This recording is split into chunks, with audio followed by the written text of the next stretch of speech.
Assalamualaikum warahmatullahi wabarakatuh. Di sini kelompok kami yang beranggotakan Arik Naval Mahendra, Ari Frediansyah, dan saya sendiri Fahri Akbar Firmansyah akan mempresentasikan hasil diskusi kami mengenai perencanaan dan pengendalian produksi pada kasus penjualan jam tangan di PT Jam Putra 24. Untuk yang pertama adalah pendahuluan. Sistem manufaktur adalah suatu sistem yang melakukan proses perubahan kebutuhan konsumen menjadi produk jadi yang berkualitas tinggi. Kebutuhan konsumen bisa diperoleh melalui studi pasar atau juga bisa dengan jalan wawancara langsung dengan konsumennya, dengan tujuan menjembatani fungsi produksi dengan fungsi-fungsi lain di luar fungsi produksi, agar dicapai performansi produktivitas total sistem yang optimal, seperti waktu produksi, ongkos, dan utilitas mesin. Industri manufaktur dengan sistem make to order akan memproduksi beberapa atau beragam jenis produk. Pihak produsen harus mampu untuk membuat desain produk dan desain proses yang benar agar keinginan atau harapan dari pelanggan dapat terwujud. Kemudian dari desain produk ini dapat diketahui komponen penyusun apa saja untuk memproduksi produk yang diinginkan, dan desain produk yang dibutuhkan dalam produksi dari satu proses ke proses yang lain. Kemudian adapun produk yang akan dibuat oleh kelompok kami adalah jam tangan. Nama produknya adalah jam tangan. Kemudian pada laporan ini secara detail mengenai gambar produk dan struktur produk dan bill of material.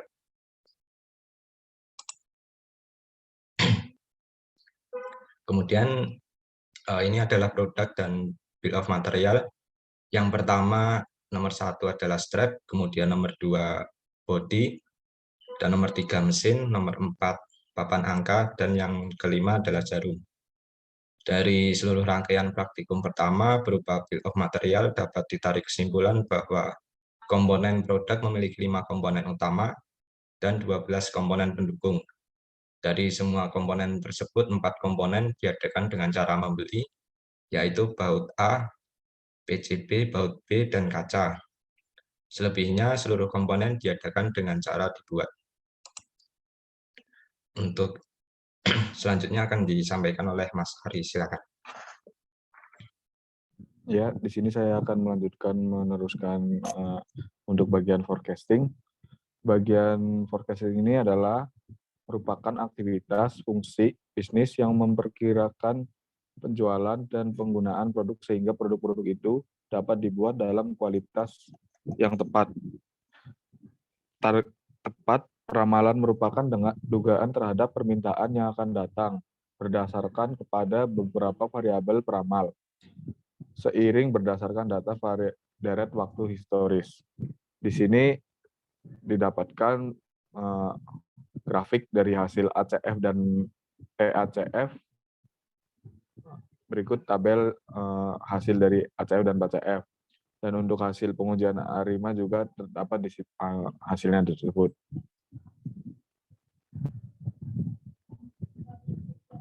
Lanjut, Tri.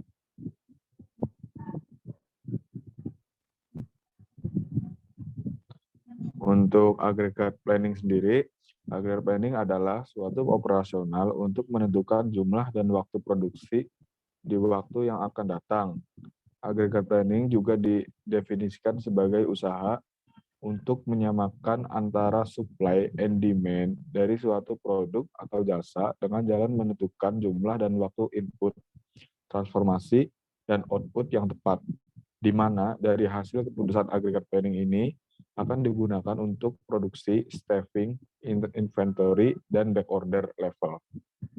Berikut adalah tabel dari agregat planning.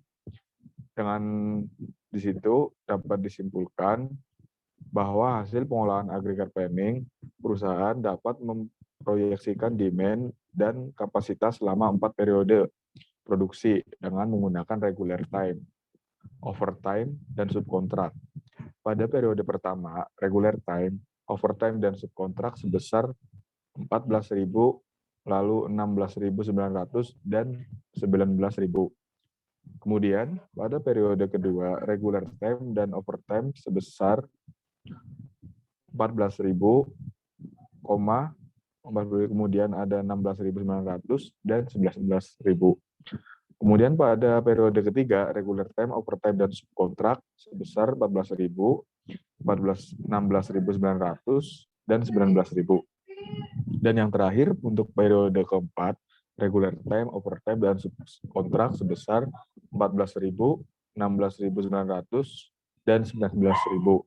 Dengan total cost untuk 4 periode tersebut yaitu 3.050.000.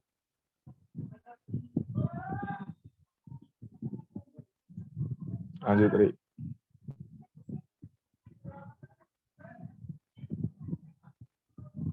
Untuk MPS adalah kesenjangan dari Master Production Schedule. Pengertian Master Production Schedule adalah pernyataan tentang produk akhir, termasuk part pengganti dan suhu cadang, dari perusahaan industri manufaktur yang merencanakan memproduksi output berhubungan dengan kuantitas dan periode waktu. Kegiatan penjadwalan produksi, induk atau Master Production Schedule atau MPS, mempunyai beberapa aktivitas sebagai berikut, seperti bagaimana menyusun, mengupdate jadwal produksi, induk, kemudian memproses transaksi dari Master Production Schedule, kemudian memelihara catatan-catatan MPS, lalu yaitu kemudian mengevaluasi efektivitas Master Production Schedule. Perusahaan jam tangan mendapatkan pesanan pada periode 1, 2, dan 3, dan 4. Perusahaan ingin mengetahui jumlah jam tangan yang akan diproduksi serta jadwal produksi. Berikut tabel dari MPS sendiri, yaitu terdapat periode 1, periode 2, dan 3, dan 4. Ada 4 periode. Didapatkan hasil dari tabel tersebut perhitungan dapat diketahui bahwa perusahaan melakukan Master Production Schedule di periode pertama pada minggu keempat, kemudian di periode kedua pada minggu ketiga, dan di periode ketiga pada minggu kedua, dan yang terakhir di periode keempat pada minggu kedua. Dengan besar ATP pada periode pertama sebesar 2.100 dan 2.600. Kemudian pada periode kedua sebesar 5.000, dan pada periode ketiga yaitu 5.000, sementara pada periode terakhir atau keempat yaitu 10.500 dan 10.500. Untuk selanjutnya akan dijelaskan oleh Mas Erik. Silakan.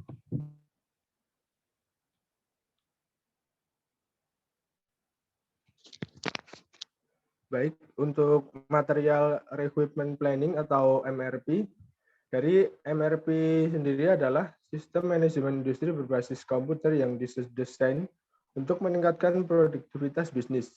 Biasanya software atau aplikasi MRP merupakan diterapkan untuk mengetahui jumlah bahan baku yang dibutuhkan.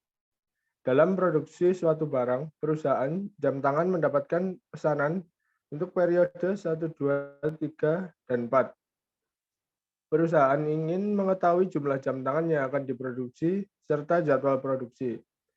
Sebagai berikut, yaitu daripada tabel, untuk lot size-nya itu 5.000, untuk lead time-nya 1 minggu. Jadi untuk perhitungan on hand, yang 1 sampai 16 itu dihitung dari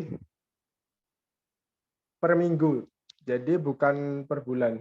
Dari hasil perhitungan pengolahan data di atas, maka dapat diketahui bahwa PT tersebut akan dilakukan PO rilis atau produksi unit jam tangan yaitu pada minggu 1, 5, 9, dan minggu ke-14.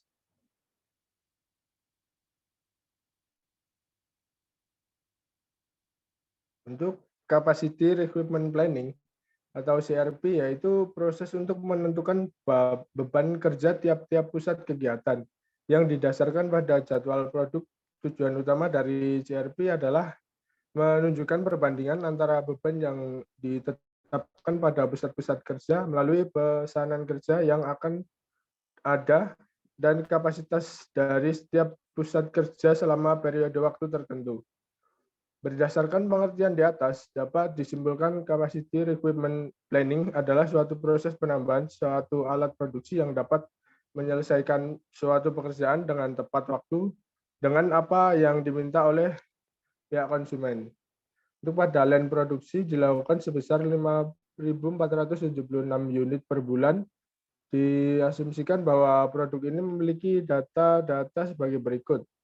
Waktu produksi unitnya 0,7 jam. Untuk jumlah tenaga kerja yaitu 40 orang. Untuk waktu kerja 8 jam. Untuk hari kerja per bulannya itu 26 hari. Maka dari data tersebut diperoleh rencana produksi sebesar 0,7 dikalikan 40 dikalikan 8 dikali 26. Dihasilkan 5.824. Maka produksi sebesar 5.476 unit per bulan dapat terpenuhi atau feasible. Jadi dapat disimpulkan pada line produksi jam tangan akan dilakukan untuk sebanyak 5.476 unit per bulan. Dan berdasarkan perhitungan CRP, diperoleh angka rencana produksi sebesar 5.824 unit per bulan. Maka kegiatan produksi dapat dipenuhi atau visible.